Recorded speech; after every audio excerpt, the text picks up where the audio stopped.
Em nome do Pai, do Filho, do Espírito Santo. Amém. Ave Maria, cheia de graça, o Senhor é convosco. Bendita sois vós entre as mulheres, e bendito é o fruto do vosso ventre, Jesus. Santa Maria, Mãe de Deus, rogai por nós, pecadores, agora e na hora de nossa morte. Amém. São Felipe Neri, rogai por nós. Nossa Senhora de Fátima, rogai por nós. Em nome do Pai, do Filho e do Espírito Santo. Amém. Então, continuando a leitura aqui da biografia de Santa Teresinha do Menino Jesus, do Henri Guéon, nós estamos aqui no início do capítulo Sorrisos do Céu. Vamos iniciar esse capítulo hoje, mas eu queria ler os últimos dois parágrafos que nós lemos ontem, para marcar bem o caráter, né, da santidade de Santa Teresinha. Eu acho esses dois parágrafos chave para o entendimento de quem foi e qual é o tipo de santidade, né,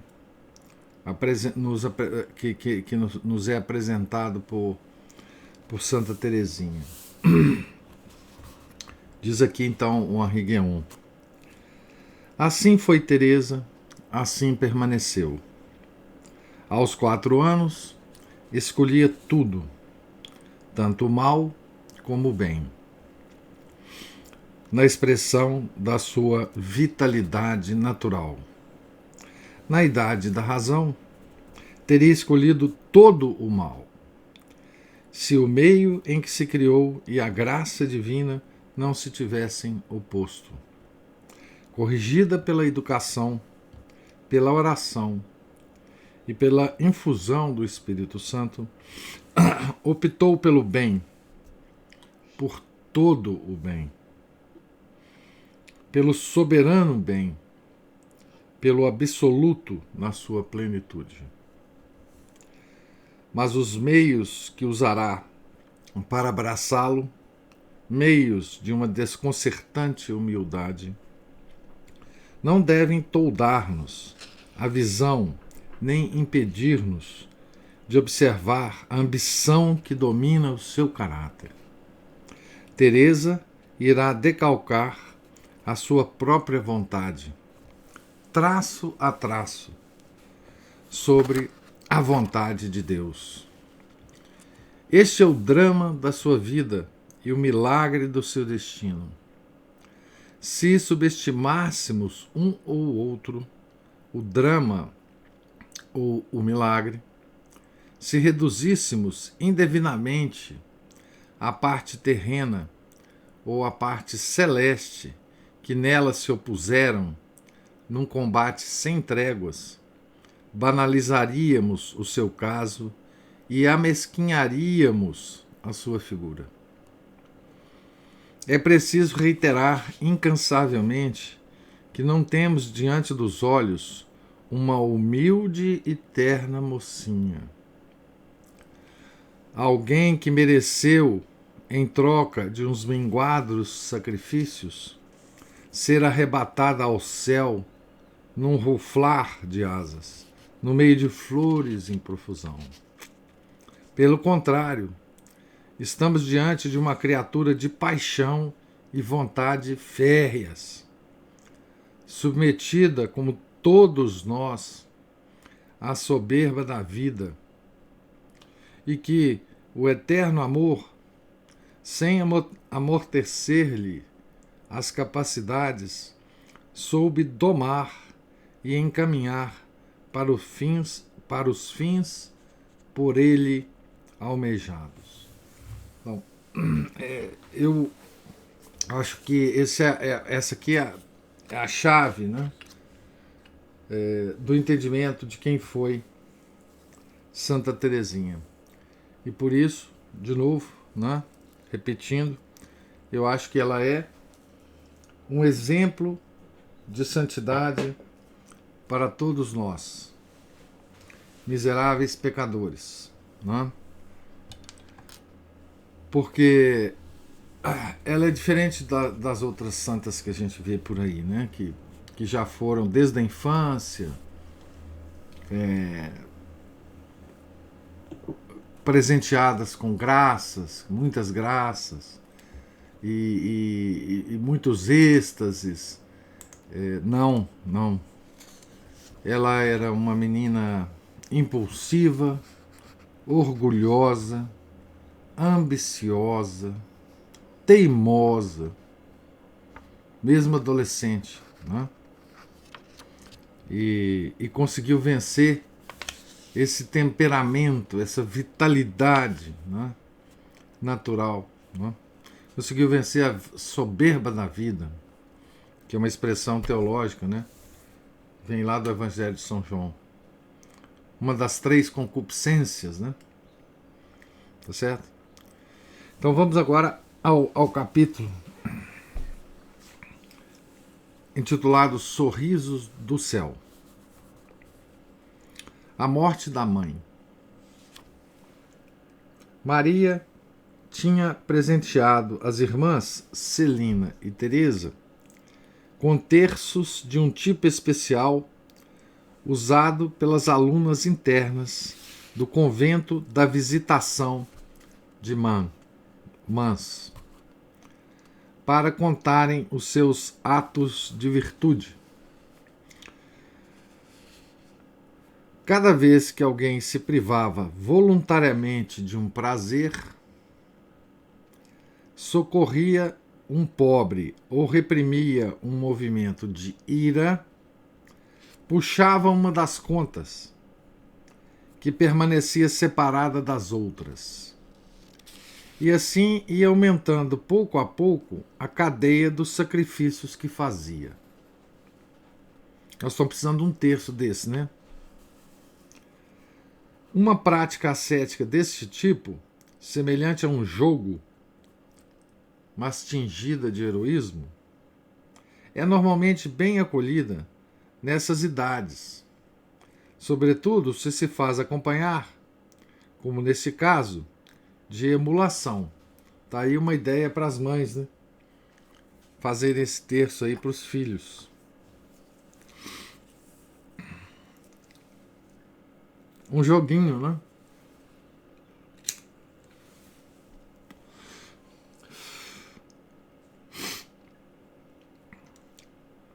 Teresa, talvez por orgulho, para não ficar atrás de Celina. Veja que coisa.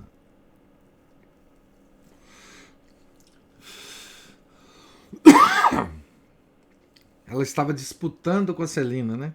Era a irmã mais chegada a ela, né? Treinou-se assim no hábito da renúncia. E a virtude ganhou para ela um certo encanto. Acusar-se do mal que fizera, ou que pensava ter feito, não reclamar quando fosse castigada, não procurar justificar-se quando fosse acusada por equívoco. Eis até que grau de delicadeza soube chegar o seu ascetismo. Era algo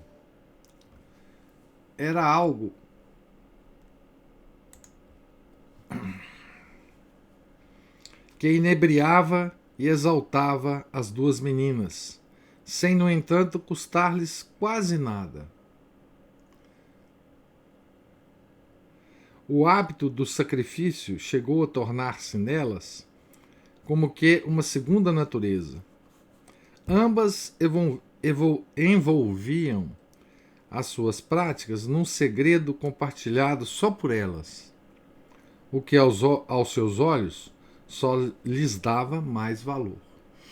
Deixa eu ver o que colocar aqui um link. A Isabela colocou um link aqui que deve ser o do terço. Será que existe o terço para comprar?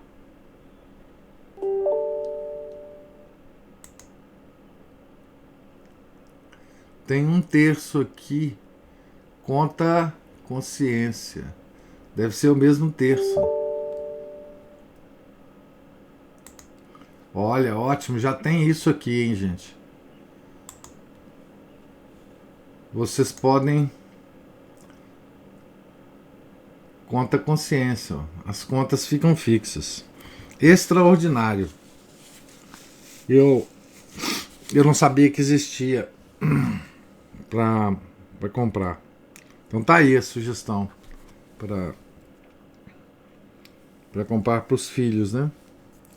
É uma espécie de escola da virtude, né?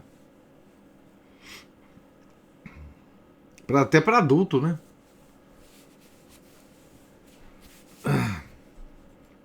Certo domingo, Teresa volta de um passeio com um belíssimo buquê de flores campestres.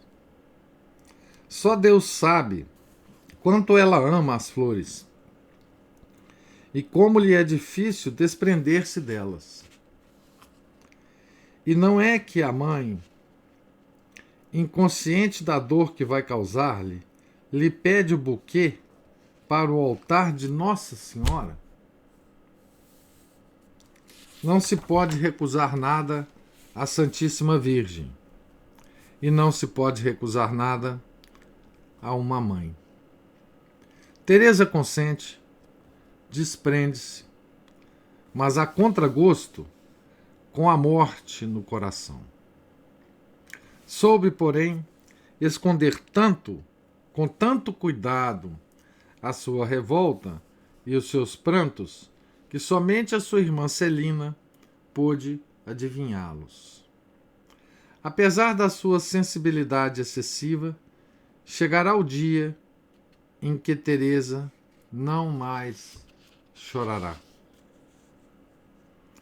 A senhora Martin, poucos meses após a morte da sua irmã, Madre Maria Dositeia, educadora das filhas mais velhas em Mans, sentiu de repente exacerbar-se um mal que trazia escondido havia 16 anos. Um tumor no seio que periodicamente lhe arrancava gritos de dor. Desta vez, teve de confessá-lo e ceder. Infelizmente, porém, tinha adiado demais a cirurgia e esta somente aceleraria o inevitável desfecho. Chegada ao limite das suas forças, resignou-se a abandonar o trabalho e passou a viver dos rendimentos. Deus não lhe daria a graça de ver crescer as filhas mais novas? A certa altura, veio-lhe a ideia de recorrer a Nossa Senhora em Lourdes. E no meio de um calor opressivo, em junho de 1873, juntou-se aos peregrinos de Angers. Uma vez lá, fez com que a mergulhassem 4 vezes na piscina, mas retornou a Alençon, extenuada, repetindo de si para si as palavras de Nossa Senhora a Bernadette. Abre aspas. Não prometo tornar-te feliz neste mundo, mas no outro. Fecha aspas. Foi o que Nossa Senhora falou para Santa Bernadette Soubirous, né? Nós vamos, em algum momento, ver isso aí com detalhes quando a gente for ler a vida de Santa Bernadette. As meninas e o pai haviam permanecido em casa, chorando e suplicando.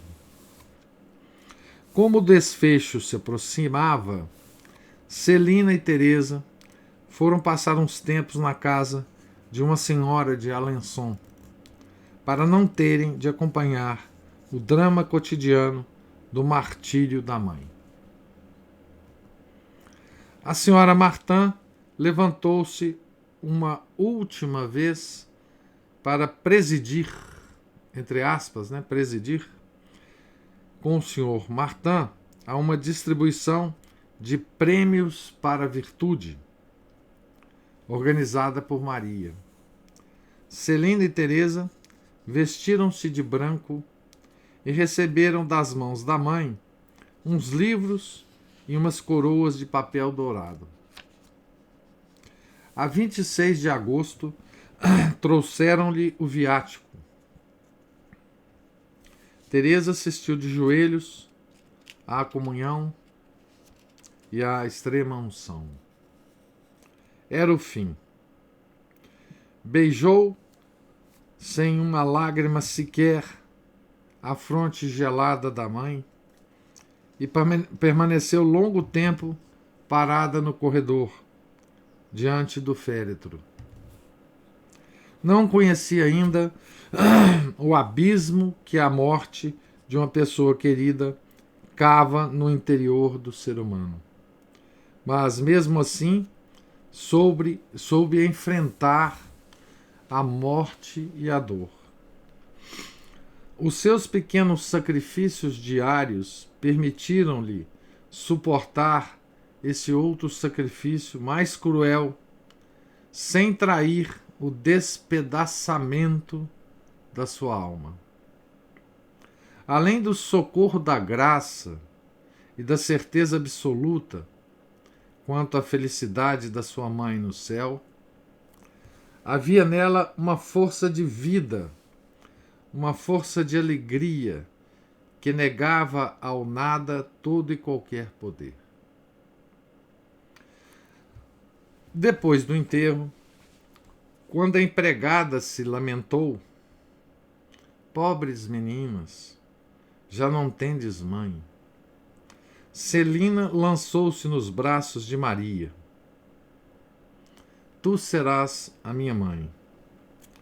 Mas Teresa hesitou em imitá-la, apesar de Maria ser a sua madrinha.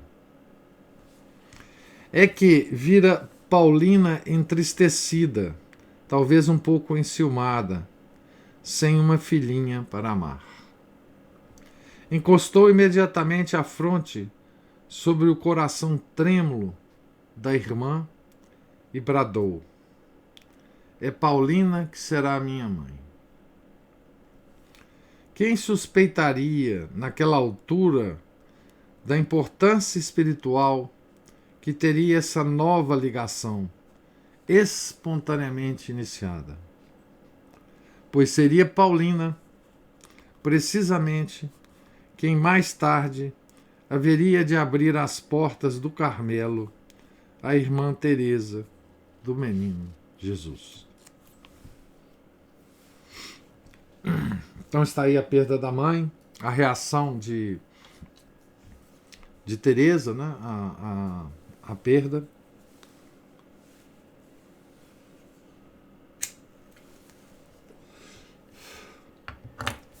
Uma certa demonstração de coragem, né? Diante da morte, e a ligação com a Paulina, né? Lisieux.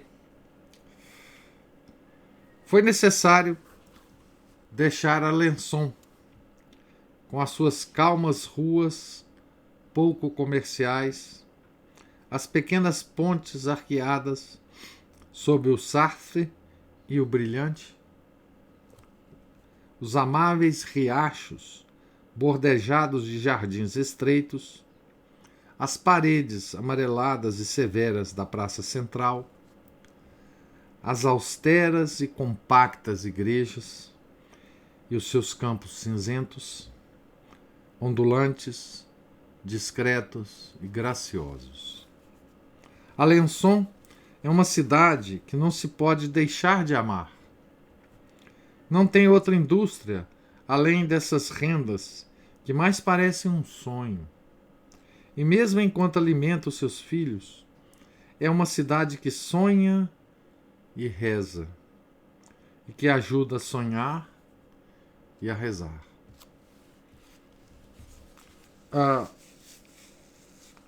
Muitas cidades mineiras, né, poderiam ser descritas assim como Lisieux, né? Cidades que sonham e rezam e que ajudam a sonhar e a rezar. Muitas cidades mineiras.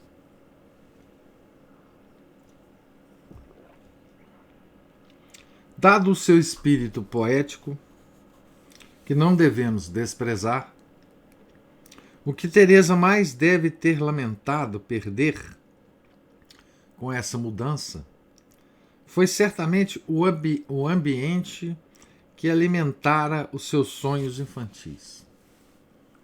A casa, o jardim retangular situado por trás dela, com o balanço e o poleiro, o recinto do pavilhão que o Sr. Martin alugara para que lá pudesse meditar em sossego enquanto as filhas brincavam livremente nas proximidades, os campos de erva alta em que gostava de esconder-se quando as margaridas e as esporinhas se abriam em flor. Dentro em breve, quando o seu senso poético se expandir, Teresa estará residindo numa região de paisagens mais flácidas, mais sensuais e por isso mesmo mais deprimentes para a vontade. Mas o sofrimento já terá feito a sua obra e a vontade de Teresa não será atingida. Aqui na página, na minha edição, eu estou na página 32 e na página do lado, a 33, tem uma foto, né, da casa da família em Lisieux, né? Uma foto da fachada da casa de Lisieux. O irmão da senhora Martin, Isidoro Guerrin, tinha se estabelecido em Lisieux como farmacêutico. Sua esposa era tão santa quanto a mãe de Teresa, e as filhas eram de boa índole e haviam sido educadas nos melhores princípios. Ele mesmo, depois de algumas flutuações juvenis, firmara-se como um homem de fé e de bem. E seu irmão,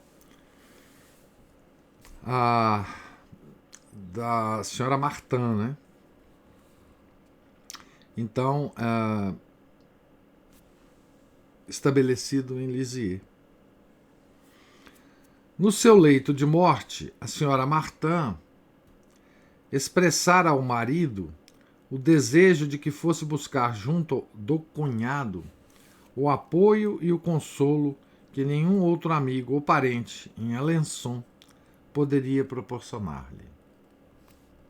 Vendo-se um pouco desamparado, o Sr. Martin deu-se conta da justeza da recomendação, e o Sr. Guerrin, logo longe de se opor, apressou-se a buscar para a família uma casa com jardim nas proximidades da cidade.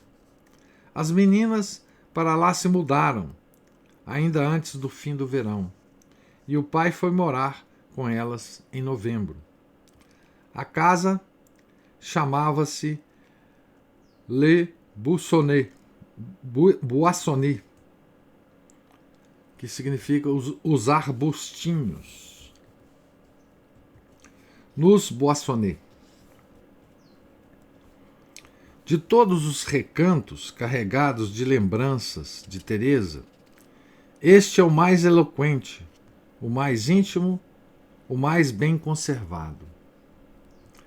Excetuando-se as horas de aula no convento das Beneditinas e os dias da viagem a Roma, Teresa passará nesta casa toda a sua vida de menina e de adolescente, entre os 4 anos e meio e os 15 anos. Nada haverá de importante para a sua formação, para a sua vocação, para o aperfeiçoamento da sua alma, que não se tenha passado entre estas quatro paredes ou nesse jardim. Por toda parte encontramos vestígios seus. Então já em Lisieux, né? Vestígios de Teresa.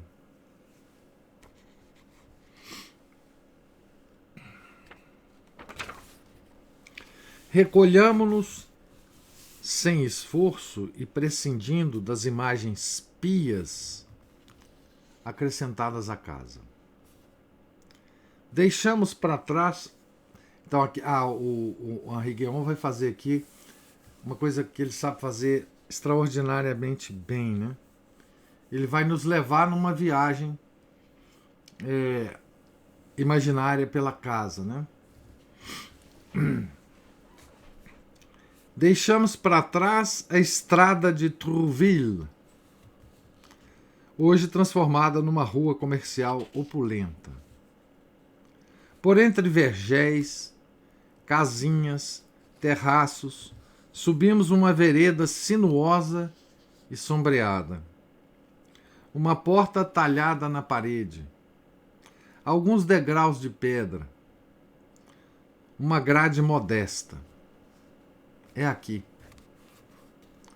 Um gramado inglês, canteiros ovais de flores, um curvo caminho arenoso conduzem, em leve aclive, a suave fachada de um chalé burguês, vermelho e branco, que ostenta, acima do pavimento superior, um belvedere de madeira entre as duas águas furtadas.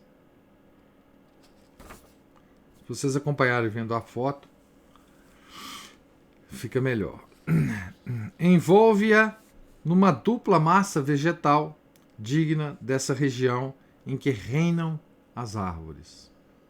O terreno de trás, em parte jardim, em parte horta e pomar, ostenta um conjunto de tuias, evônimos, louros, abetos, cerejeiras, groseleiras e espessos revestimentos de eras em torno de um relvado fresco e de canteiros de ervilhas de cheiro.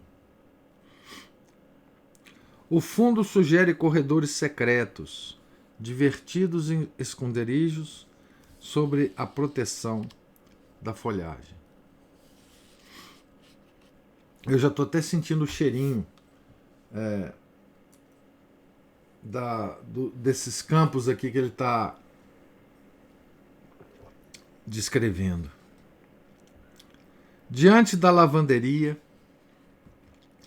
reconstituiu-se um daqueles presépios minúsculos que Teresa gostava de compor com pedaços de madeira, palha, conchas e seixos. Para esse pequeno recanto, levava ela flores, avencas e samambaias, e chamava-o o meu jardim. Começamos já a vislumbrá-la, a sentir-lhe a presença, e acompanhados por ela, entramos na casa. Ele está fazendo uma visita imaginária aqui na casa, acompanhado por Santa Teresinha, né?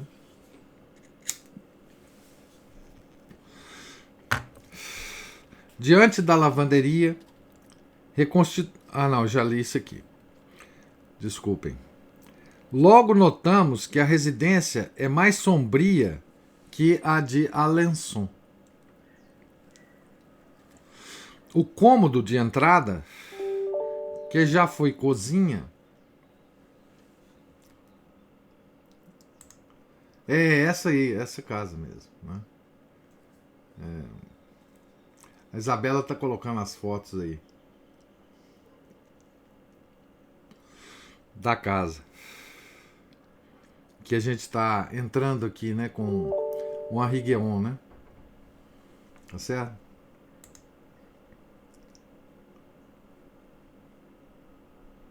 Sim, pode mostrar, Isabela.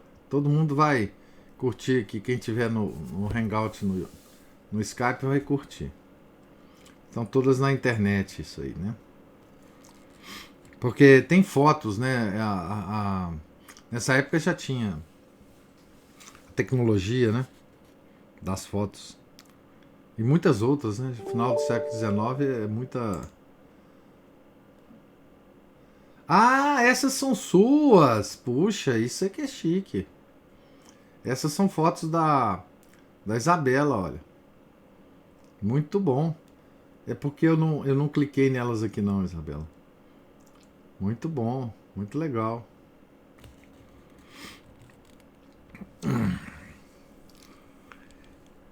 Então, logo notamos que a residência é mais sombria que a de Alençon. O cômodo de entrada, que já foi cozinha, só guarda das peças originais a lareira de tijolos vermelhos, onde as crianças punham os sapatos na véspera do Natal. Bom, aqui ele está descrevendo a casa em 1933. Isabela foi lá recentemente, né? Eu não sei então se está exatamente como ele está descrevendo aqui, né? Então, o cômodo de entrada, que já foi cozinha, só guarda das peças originais a lareira de tijolos vermelhos, onde as crianças punham os sapatos na véspera de Natal. À direita, o olhar mergulha no passado. A sala de jantar, com seus velhos móveis, conserva todas as recordações. A mobília, a bem dizer, não é original. É do tipo previsível, exigido pelo gosto da época.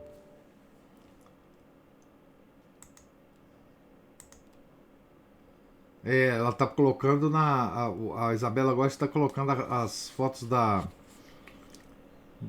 do interior da casa, né, para vocês acompanharem aí. O guarda-louças de colunas espiraladas ostenta, como convém, 2 troféus de caça esculpidos em madeira de carvalho, com perdizes, fazões e lebres. Colunas idênticas ornam as poltronas altas e aprumadas e as cadeiras quadradas. O tampo da mesa, redondo e espesso, gira em torno de um eixo maciço que se abre em 4 pés, sobrecarregados de folhas de acanto. O espelho da chaminé faltaria a todos os seus deveres se não refletisse 2 candelabros de cristal e um relógio de pêndulo de bronze dourado coberto com uma redoma de vidro. Aqui eu volto para observar, vocês me desculpem, né? A beleza da descrição do Henri Guéon, né? Olha como é que ele fala, né? O espelho da chaminé faltaria a todos os seus deveres de espelho, né? Se não refletisse 2 candelabros de cristal e um relógio de pêndulo de bronze dourado coberto de uma redoma de vidro. Pendem das paredes 2 gravuras de tema romano ou bíblico, imitando o estilo de Davi ou o de Girodet. As impenetráveis cortinas das janelas preservam neste aposento a mesma penumbra do resto da casa.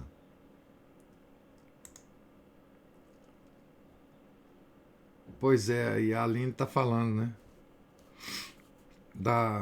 Das fotos da Isabela. Não sei se é da Isabela as fotos, né? Preciso saber se é da Isabela ou do maridão, né? Pra gente. Mas deve ser da Isabela. Eu acredito mais na Isabela do que no maridão dela, viu?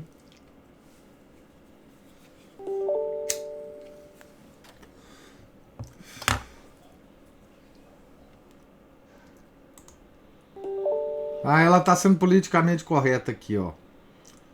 São nossas. Nossas, eu acho que é sua, viu? São de dezembro de 1917. No, na lua de mel da Isabela.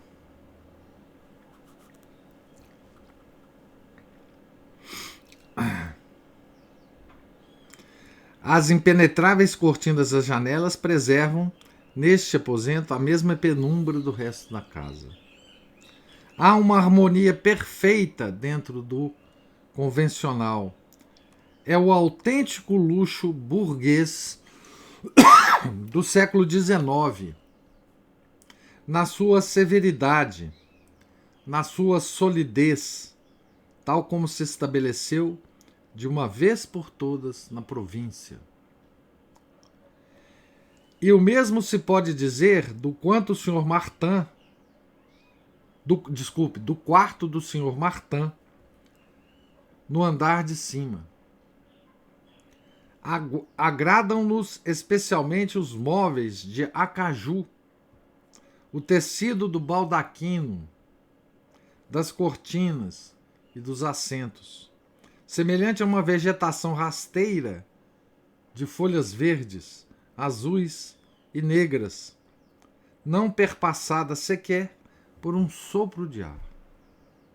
É um quarto semi-obscuro, um quarto que medita. Olha que bonito, um quarto que medita. Mas não percebemos nele nenhuma tristeza. O quarto em que Teresa permanecerá, acamada durante a sua grande doença, e em que um sorriso da Virgem lhe devolverá a saúde da alma e do corpo, é, pelo contrário, alegre e luminoso, com as paredes forradas de lambris claros. Cortinas de musselina branca decoram a alcova, onde um altar agora substitui a cama. Este foi, durante algum tempo, o quarto das irmãs mais velhas, enquanto Teresa ocupava com Celina o aposento situado na parte posterior da casa, no nível do jardim, em que hoje se vendem imagens e medalhas suas. A sua cama, as suas bonecas e demais brinquedos, a sua mesa de estudante, na qual sobressai o Cristo de marfim, a quem ela fazia perguntas quando redigia os seus deveres escolares, estão expostos por trás de painéis de vidro. Então, vocês vejam que aí a Isabela está continuando a postar fotos. Depois eu vou vê-las todas, não dá tempo aqui de ler e ver as fotos, né?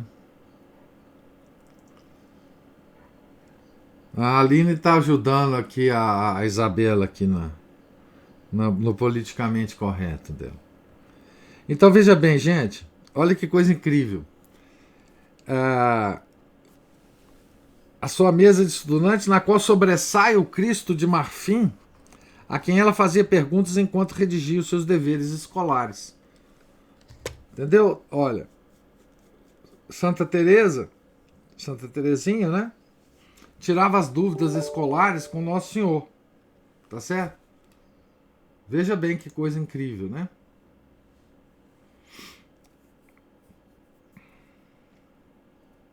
Podemos ver sua corda de pular, o barco a velas, o fogão de brinquedo, o tabuleiro de xadrez, a gaiola do seu pássaro favorito. Não é inútil lembrar que Teresa foi uma garota como as outras e que a sua alma se alimentou também de ninharias. Então, olha, por isso que eu falo que a Santa Teresinha é uma santa que a gente pode imitar, né? Tinha uma gaiola, um pássaro favorito, tinha uma corda de pular, né?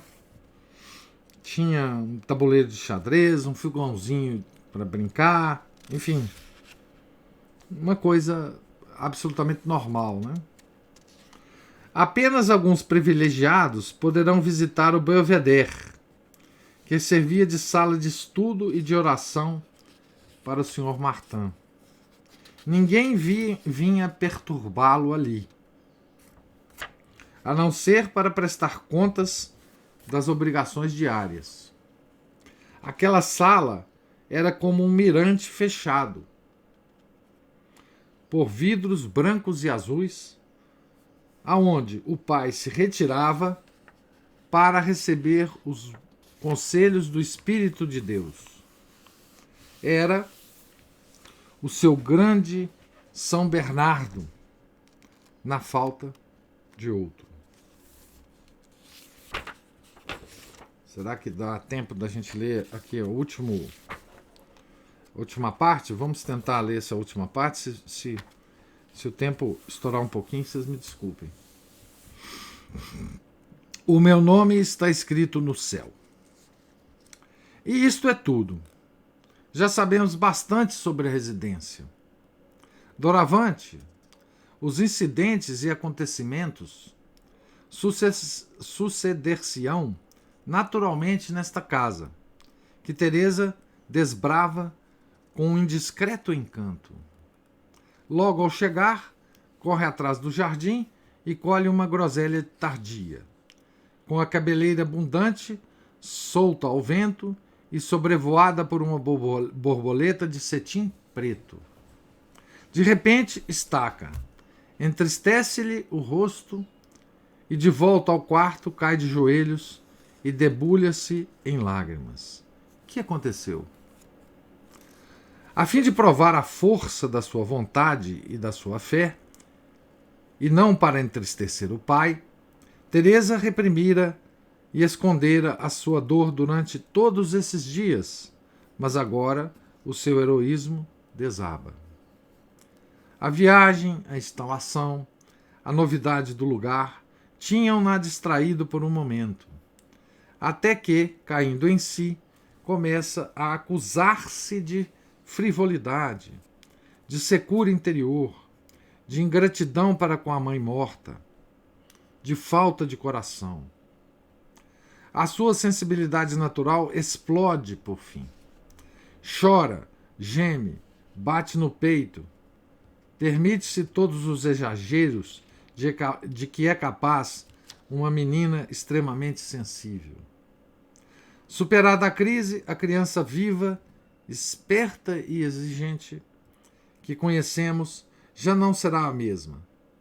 Passará a mostrar-se doce, tímida, medrosa, amiga da sombra e do silêncio. Não será necessário que se ocupem dela. Já não conseguirá suportar a companhia de estranhos. Bastará um olhar de reprovação para que se derreta em lágrimas. Este foi o primeiro benefício de Lisieux. São as duas irmãs mais velhas que cuidam da casa.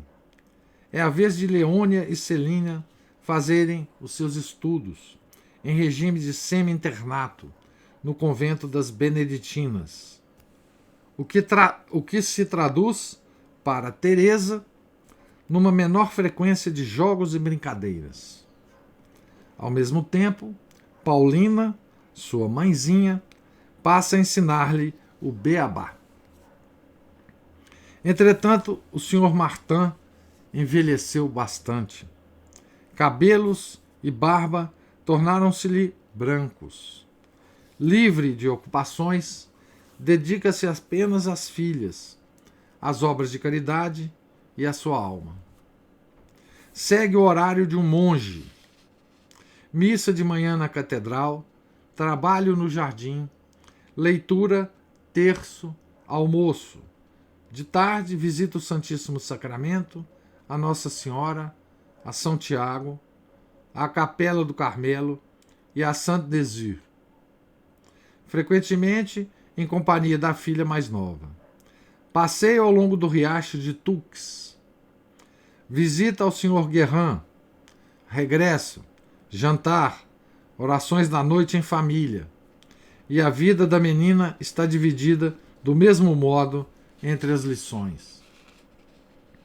O primeiro sermão que Teresa pôde entender mostrou-lhe um Deus torturado, cravado na cruz, assassinado, e ela guardará para sempre essa lembrança. Aos 6 anos, ajoelha-se pela primeira vez num confessionário. Era tão pequena que nem o sacerdote a via, nem ela via o sacerdote. E chegou a imaginar que era o seu Deus quem ali estava, diretamente presente. Não lhe haviam dito que era a Deus que se confessava? Então ela entendeu literalmente, né? Essa in persona Christi, né?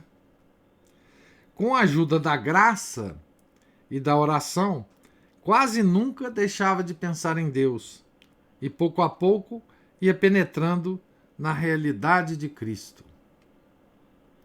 Assim foi crescendo, e a mulher que nela havia esboçou-se pouco a pouco e foi tomando consciência da sua beleza. Ela era linda, né? Nas tardes do domingo, em casa do Sr. Guerrin, via-se acumulada de atenções, mimos e talvez adulações, sem maiores consequências ao que parecia. Não era dela o retrato da mãe? Desculpe, não era ela o retrato da mãe? E os seus olhos de céu, os seus brincos dourados, o seu sorriso, não lhe haviam já granjeado um verdadeiro sucesso na curta estadia que fizera em Trouville? Não tinha lá chegado a pará-la na rua para poderem admirá-la? Com tudo isso, não seria de admirar se a sua coquetice inata se reavivasse. Mas o seu amor próprio e o seu orgulho já se dirigiam para metas mais altas, para um outro mundo. Certa noite, voltava com o pai da casa do Sr. Guerrin. O doce e profundo azul de um céu sem luar estendia-se como a cobertura de um berço por cima das suas cabeças. Teresa mergulhou nele os olhos, inebriando-se da glória das constelações e do mistério dos espaços. E de repente distinguiu, no meio do enxame de estrelas, um grupo de pérolas de ouro. Essa expressão está entre aspas, né? Um grupo de pérolas de ouro, com a forma de um T. As Três Marias, né? A constelação de Órion. Né? Deteve-se. A primeira letra do seu nome. T de Teresa, né? Que presságio. E que delícia. É esta a palavra que emprega ao evocar o fato. Olha, papai, diz-lhe, o meu nome está escrito no céu.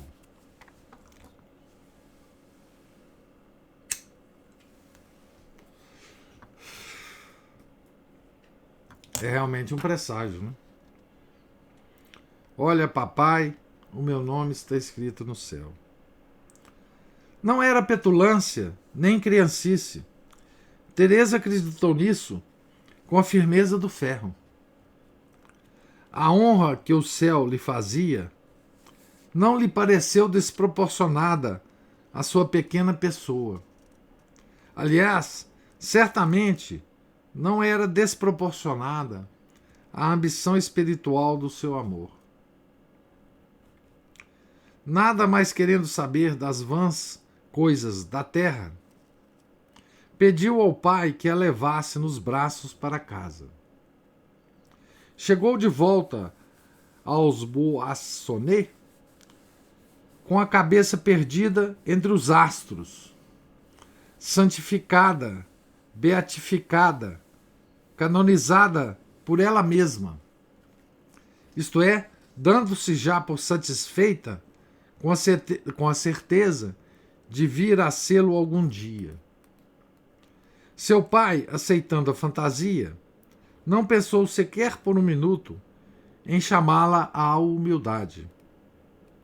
O pressentimento da criança confirmava com grande exatidão os sentimentos que ele mesmo nutria.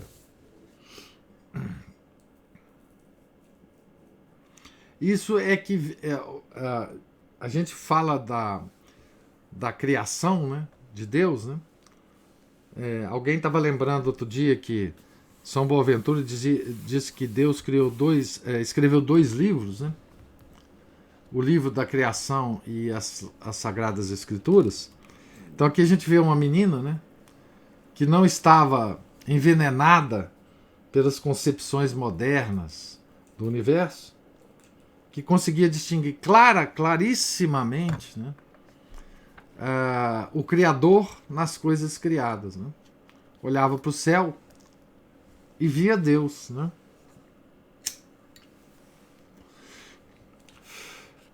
E os meninos hoje não aprendem sequer a olhar para o céu, que dirá ver Deus nas coisas criadas, né?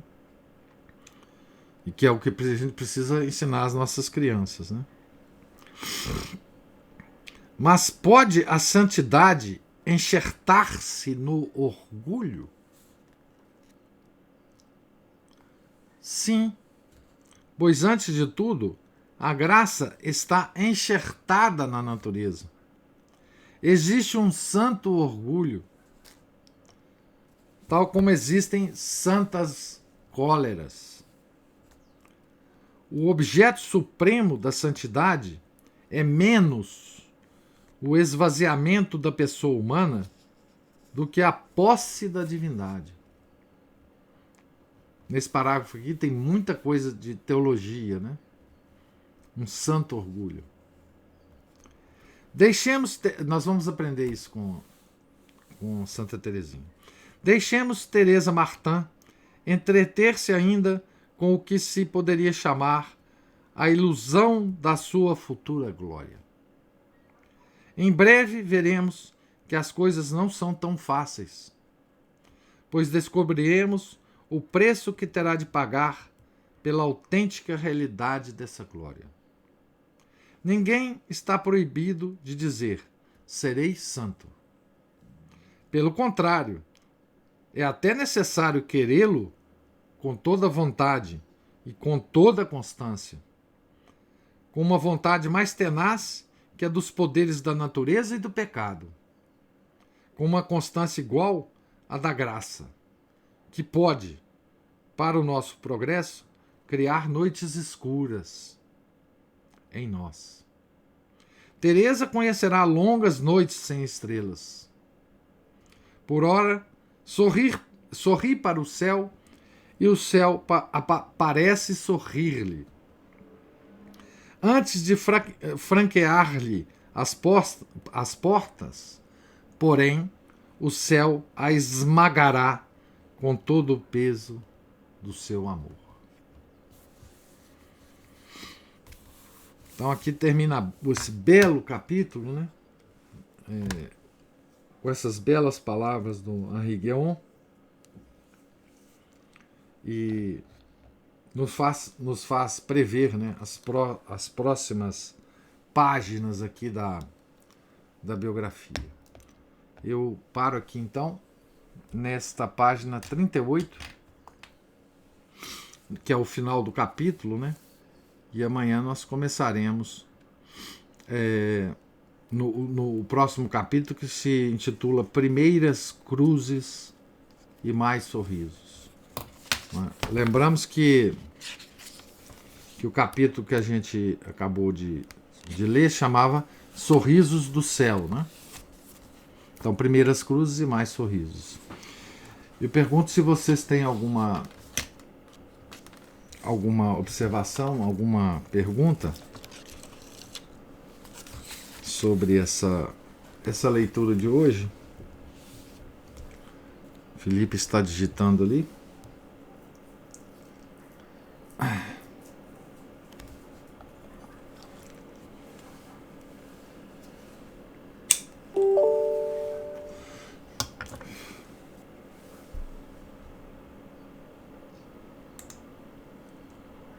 Ah, 1917 que ela pôs? Ah, não, tá certo.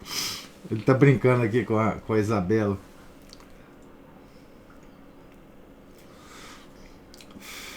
Dizendo a senhora Isabela é velhinha. Casou-se em 1917. Ah, eu falei isso, 1917? Mas Isabela, que coisa, hein? Não foi 2017. Eu falei que você tinha ido lá em Ah, que coisa, meu Deus. Isso é coisa de velho, viu, gente? A minha mãe nasceu em 1917. Não. Ai, ai. Vocês são demais. Vocês são demais. Então, gente, Deus lhes pague aí a paciência, a generosidade, o bom humor de vocês aí. E amanhã a gente se encontra aqui de novo com a Santa Terezinha. Em nome do Pai. Tenham um santo dia, viu? Todos vocês. Em nome do Pai, do Filho e do Espírito Santo. Amém. Ave Maria, cheia de graça, o Senhor é convosco. Bendita sois vós entre as mulheres, e bendito é o fruto do vosso ventre, Jesus. Santa Maria, Mãe de Deus, rogai por nós, pecadores, agora e na hora de nossa morte. Amém. Santa Teresinha do Menino de Jesus e da Sagrada Face, rogai por nós. São Felipe Neri, rogai por nós. Nossa Senhora de Fátima, rogai por nós. Em nome do Pai, do Filho e do Espírito Santo. Amém.